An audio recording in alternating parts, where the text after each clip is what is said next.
3वीं और 5वीं शताब्दी ईस्वी के बीच हिंदू ऋषि पतंजलि ने पूरे भारत में प्रचलित प्राचीन ध्यान परंपराओं को संहिताबद्ध करना शुरू किया। उन्होंने लगभग भारतीय सभ्यता जितनी पुरानी तकनीकों को दर्ज किया।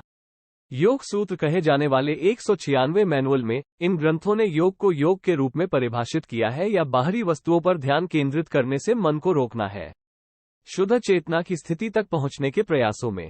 समय के साथ योग जिम्नास्टिक और कुश्ती से भौतिक तत्वों को शामिल करने के लिए आया। आज आधुनिक योग के लिए कई दृष्टिकोण हैं, हालांकि अधिकांश अभी भी पतंजलि अभ्यास के 3 मूल तत्वों को बनाए रखते हैं। शारीरिक आसन, सांस लेने के व्यायाम और आध्यात्मिक चिंतन। शारीरिक और मानसिक व्यायाम के इस मिश्रण को व्यापक रूप से स्वास्थ्य लाभ का एक अनूठा सेट माना जाता है, जैसे ताकत और लचीलेपन में सुधार, दिल और फेफड़ों के कार्य को बढ़ावा देना और मनोवैज्ञानिक कल्याण को बढ़ाना। लेकिन इस प्राचीन परंपरा के लाभों के बारे में समकालीन अध्ययनों ने क्या दिखाया है? कई शोधकर्ताओं के प्रयासों के बावजूद योग के लाभों के बारे में विशिष्ट दावे करना कठिन है। गतिविधियों का इसका अनूठा संयोजन यह निर्धारित करना मुश्किल बनाता है कि कौन सा घटक एक विशिष्ट स्वास्थ्य लाभ पैदा कर रहा है। इसके अतिरिक्त योग अध्ययन अक्सर छोटे नमूना आकारों से बने होते हैं जिनमें विविधता की कमी होती है और स्वयं रिपोर्टिंग पर अत्यधिक निर्भरता परिणाम को व्यक्तिपरक बनाती है। हालांकि कुछ स्वास्थ्य लाभ हैं जिन्हें दूसरों की तुलना में अधिक मजबूत वैज्ञानिक समर्थन प्राप्त है। आइए लचीलेपन और ताकत से शुरू करें। अपने शरीर को योग में घुमाते हुए शारीरिक मुद्राएं अल्पावधि में कई मांसपेशी समूहों को फैलाती हैं। इन मांसपेशियों, स्नायुबंधन और टेंडन की जल सामग्री को अधिक लोचदार बनाने के लिए बदल सकती हैं।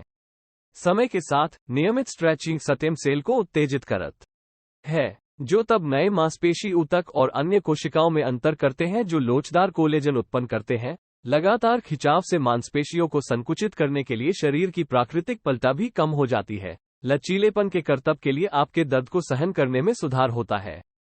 शोधकर्ताओं ने यह नहीं पाया है कि योग का कोई एक रूप दूसरे की तुलना में लचीलेपन में सुधार करता है, तो विशिष्ट मुद्राओं का प्रभाव स्पष्ट नहीं है। लेकिन अन्य कम प्रभाव वाले व्यायामों की तरह योग स्वस्थ आबादी में फिटनेस और लचीलेपन में मजबूती से सुधार करता है।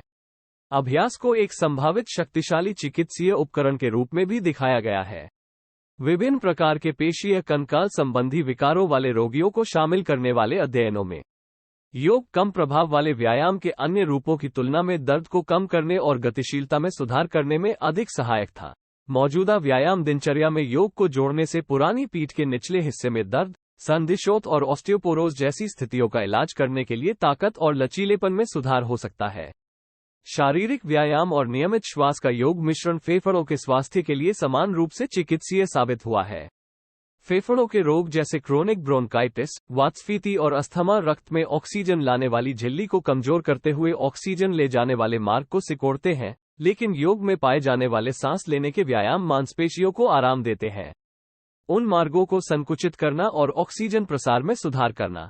कमजोर हृदय की मांसपेशियों वाले लोगों के लिए रक्त ऑक्सीजन सामग्री को बढ़ाना विशेष रूप से सहायक होता है, जिन्हें पूरे शरीर में पर्याप्त ऑक्सीजन पंप करने में कठिनाई होती है। और स्वस्थ हृदय वाले लोगों के लिए यह अभ्यास रक्तचाप को कम कर सकता है और हृदय रोग के जोखिम कारकों को कम कर सकता है। योग सबसे व्यापक रूप से मनाया जाने वाला लाभ है जिसे साबित करना सबसे कठिन हो सकता है। इसके मनोवैज्ञानिक प्रभाव। योग और मनोवैज्ञानिक स्वास्थ्य के बीच लंबे समय से जुड़े होने के बावजूद इस बात का कोई निर्णायक प्रमाण नहीं है कि यह अभ्यास मानसिक स्वास्थ्य को कैसे प्रभावित करता है। सबसे बड़े दावों में से एक ये है कि योग अवसाद और चिंता विकारों के लक्षणों में सुधार करता है।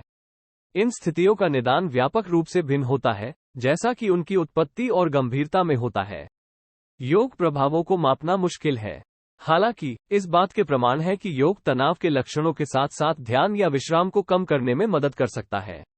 योग के प्रभावों पर अनुसंधान अभी भी भविष्य में विकसित हो रहा है। इसके लिए विविध प्रतिभागियों को शामिल करते हुए बड़े अध्ययन की आवश्यकता होगी जो दिल के दौरे, कैंसर दर, संज्ञानात्मक कार्य पर योग के प्रभाव को माप सकते हैं।